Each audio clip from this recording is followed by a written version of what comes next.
بسم اللہ الرحمن الرحیم۔ السلام علیکم میرے عزیز دوستو، ہم امید کرتے ہیں کہ آپ خیریت سے ہوں گے۔ دوستو، آج کی ویڈیو میں ہم آپ کو یوم عاشورہ کی اہمیت اور فضیلت کے بارے میں بتانے والے ہیں کہ اس دن کی اہمیت کیا ہے، اسلام سے پہلے اس دن کو کیا اہمیت حاصل تھی، اور ساتھ میں ہم آپ کو عاشورہ کے دن کے 10 ایسے اعمال بھی بتائیں گے جو اللہ تبارک و تعالی کے قرب کا باعث بنتے ہیں۔ ہر مسلمان کو چاہیے کہ وہ عاشورہ کے دن یہ 10 اعمال جو ابھی آپ کو اسی ویڈیو میں بتائے جائیں گے ضرور کریں۔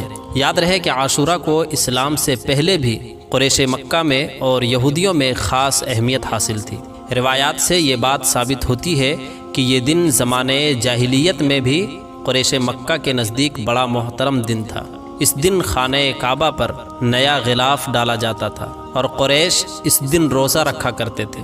قیاس یہ کیا جاتا ہے کہ حضرت ابراہیم علیہ السلام کی کچھ روایات اس کے بارے میں ان تک پہنچی ہے۔ یاد رہے کہ اللہ کے رسول صلی اللہ تعالیٰ علیہ وآلہ وسلم کا یہ دستور تھا کہ قریش ملت ابراہیمی کی نیت سے جو بھی اچھے کام کیا کرتے تھے ان کاموں میں آپ ان سے اتفاق و اشتراک فرمایا کرتے تھے۔ اسی بنا پر حج میں بھی آپ شرکت فرماتے تھے۔ اپنے اسی اصول کی بنیاد پر آپ قریش کے ساتھ عاشورہ کا روزہ بھی رکھتے تھے، لیکن دوسروں کو اس کا حکم نہیں دیتے۔ پھر جب حضور اکرم صلی اللہ تعالیٰ علیہ وآلہ وسلم مکۃ المکرمہ سے ہجرت فرما کر مدینہ طیبہ تشریف لائے اور یہاں یہود کو بھی اللہ کے رسول صلی اللہ تعالیٰ علیہ وسلم نے عاشورہ کا روزہ رکھتے ہوئے دیکھا، اور ان کو یہ روایت پہنچی کہ یہ وہ مبارک تاریخی دن ہے کہ جس میں حضرت موسیٰ علیہ السلام اور ان کی قوم کو اللہ تبارک و تعالیٰ نے نجات عطا فرمائی تھی اور فرعون اور اس کے لشکر کو غرقاب کیا تھا۔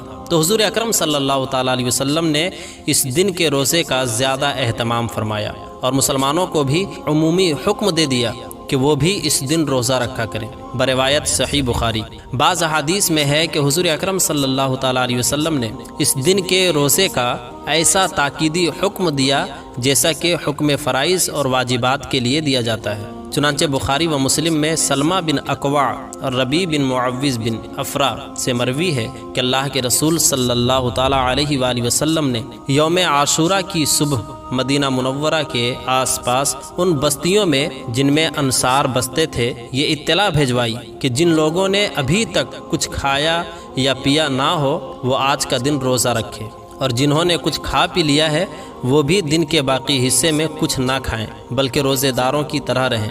بعد میں جب رمضان المبارک کے روزے فرض ہوئے تو عاشورہ کے روزے کی فرضیت منسوخ ہو گئی اور اس کی حیثیت ایک نفلی روزے کی ہو گئی، بروایت صحیح بخاری و مسلم شریف۔ لیکن اس کے بعد اللہ کے حبیب صلی اللہ تعالیٰ علیہ وسلم کا معمول یہی رہا کہ حضور اکرم صلی اللہ تعالیٰ علیہ وآلہ وسلم رمضان المبارک کے فرض روزوں کے علاوہ نفلی روزوں میں سب سے زیادہ یوم عاشورہ کے روزے کا اہتمام فرمایا کرتے تھے۔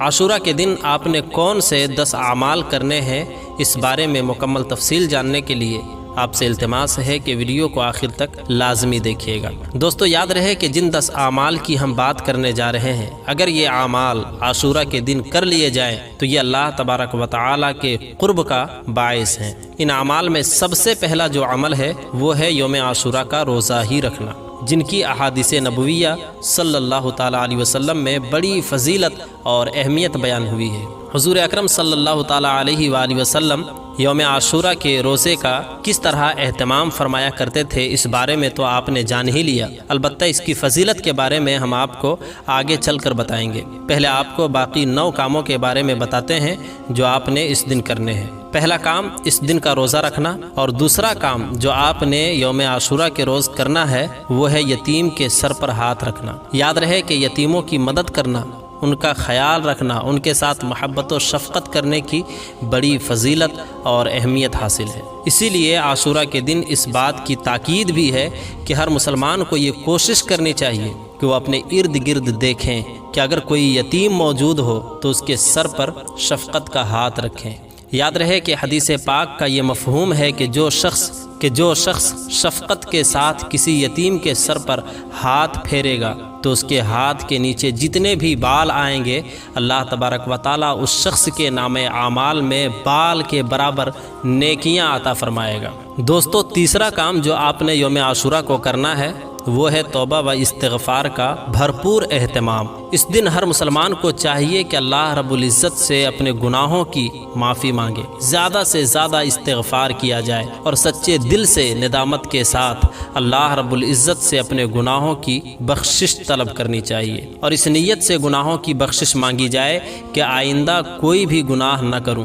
یاد رہے کہ اصل توبہ وہی ہے جس کے بعد گناہ کو ترک کر دیا جائے، ورنہ زبان سے استغفار کرنا کافی نہیں ہے۔ چوتھا کام جو آپ نے عاشورہ کے روز کرنا ہے وہ ہے کسی بیمار کی عیادت کرنا۔ یاد رہے کہ اس عمل کی بھی احادیث نبویہ میں بڑی فضیلت حاصل ہے، جیسا کہ حضور اکرم صلی اللہ تعالیٰ علیہ وسلم کا یہ ارشاد ہے کہ جو شخص صبح کے وقت کسی بیمار کی مزاج پرسی کرتا ہے تو شام تک 70,000 فرشتے اس کے لیے دعائے مغفرت کرتے ہیں، اور اگر شام کو کسی بیمار کی عیادت کو جاتا ہے تو 70,000 فرشتے اس کے لیے صبح تک دعائے مغفرت کرتے ہیں۔ اسی لیے ہمیں چاہیے کہ اس مبارک دن میں اس اجر کو بھی حاصل کرنے کی کوشش کریں۔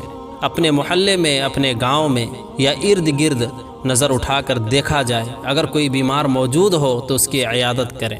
پانچواں کام آپ نے عاشورہ کے دن جو کرنا ہے وہ ہے نفل عبادت کی کثرت۔ اکثر لوگ اس مبارک دن کو بھی غفلت میں گزار دیتے ہیں اور یہ دن فضول بدعت اور لغویات کی نذر کر دیا جاتا ہے۔ یاد رہے کہ یہ مسلمانوں کا شیوا نہیں ہے۔ مسلمان کو تو چاہیے کہ وہ اللہ رب العزت کی عبادت میں اپنا سارا کا سارا وقت گزارے، اور یاد رہے کہ یہ نفل عبادت ہی ہے جس کے ذریعے بندہ اللہ رب العزت کا قرب حاصل کر سکتا ہے۔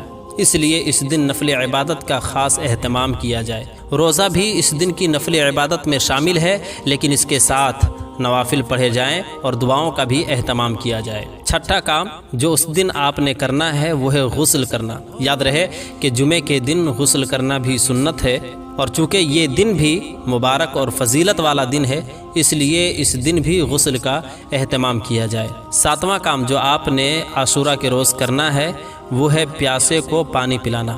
یاد رہے کہ ویسے بھی کسی بھوکے کو کھانا کھلانے اور پانی پلانے کا بڑا اجر و ثواب ہے، اس لیے اس دن بھی پیاسوں کو پانی پلانے کا بھرپور اہتمام کیا جائے۔ آٹھواں کام ہے دسترخوان کشادہ کرنا، یعنی زیادہ سے زیادہ لوگوں کو کھانا کھلانا۔ اس عمل کی عاشورہ کے دن بڑی فضیلت بیان ہوئی ہے۔ روایات میں یہ بات بھی ملتی ہے کہ جو شخص اس دن اپنے اہل و عیال کے لیے دسترخوان کشادہ کرتا ہے تو اللہ تبارک و تعالی اس کے رزق میں بے پناہ اضافہ فرماتا ہے۔ اس لیے اس دن یہ کام ضرور کریں، اپنے توفیق اور اپنی استطاعت کے مطابق اپنے اہل و عیال، اہل خانہ کے دسترخوانوں کو اس دن کے لیے کشادہ کر دیں۔ نواں کام سرما لگانا۔ جمعے کے دن کی طرح اس دن بھی سرما لگانے کی تاکید ملتی ہے، اسی لیے چاہیے کہ اس دن بھی سرما لگانے کا اہتمام کیا جائے۔ اور 10واں کام جو آپ نے عاشورہ کے روز کرنا ہے وہ ہے صدقہ و خیرات کرنا۔ یاد رہے کہ صدقہ و خیرات کرنے کی جہاں احادیث میں فضیلت بیان ہوئی ہے، وہیں اس کا یہ فائدہ بھی نظر آتا ہے کہ صدقے سے اللہ کا قرب نصیب ہو جاتا ہے۔ اس لیے چاہیے کہ عاشورہ کے دن حسب توفیق صدقہ و خیرات بھی لازمی کیا جائے۔ دوستو یہ 10 کام تھے اور ایسے اعمال تھے کہ جن کو عاشورہ کے دن کرنا ہے، اور ان اعمال کرنے سے اللہ تبارک و تعالیٰ کا قرب حاصل ہو جاتا ہے۔ آپ خود ہی اندازہ لگائیں کہ کون مسلمان ایسا ہے جو یہ نہ چاہتا ہو کہ اسے اللہ کا قرب حاصل ہو جائے۔ چنانچہ ہر مسلمان کی یہ خواہش ہوتی ہے کہ اس کو اللہ کا قرب حاصل ہو۔ اسی لیے آپ نے اس ویڈیو کو زیادہ سے زیادہ اپنے دوستوں کے ساتھ شیئر بھی کرنا ہے تاکہ یہ ویڈیو ہر مسلمان تک پہنچ سکے۔ اور چونکہ 10 محرم میں ابھی وقت بہت کم رہ گیا ہے، اسی لیے ابھی اس ویڈیو کو شیئر کیجیے تاکہ 10 محرم سے پہلے ہر مسلمان تک یہ ویڈیو پہنچ جائے اور ہر مسلمان ان اعمال سے اللہ تبارک و تعالیٰ کا قرب حاصل کر پائے۔ دوستو جہاں تک بات ہے عاشورہ کے دن کے روزے کی فضیلت کی، تو اس حوالے سے حضرت ابو قتادہ رضی اللہ تعالیٰ عنہ فرماتے ہیں کہ اللہ کے رسول صلی اللہ تعالیٰ علیہ وآلہ وسلم نے ارشاد فرمایا کہ مجھے امید ہے کہ عاشورہ کے دن کا روزہ گزشتہ سال کے گناہوں کا کفارہ ہو جائے، بروایت ابن ماجہ۔ دوستو مذکورہ روایات سے معلوم ہوا کہ یوم عاشورہ بہت ہی عظمت اور تقدس کا حامل ہے، لہٰذا ہمیں اس دن کی برکات سے بھرپور فیض اٹھانا چاہیے۔ دوستو یہ تھی ہماری آج کی ویڈیو۔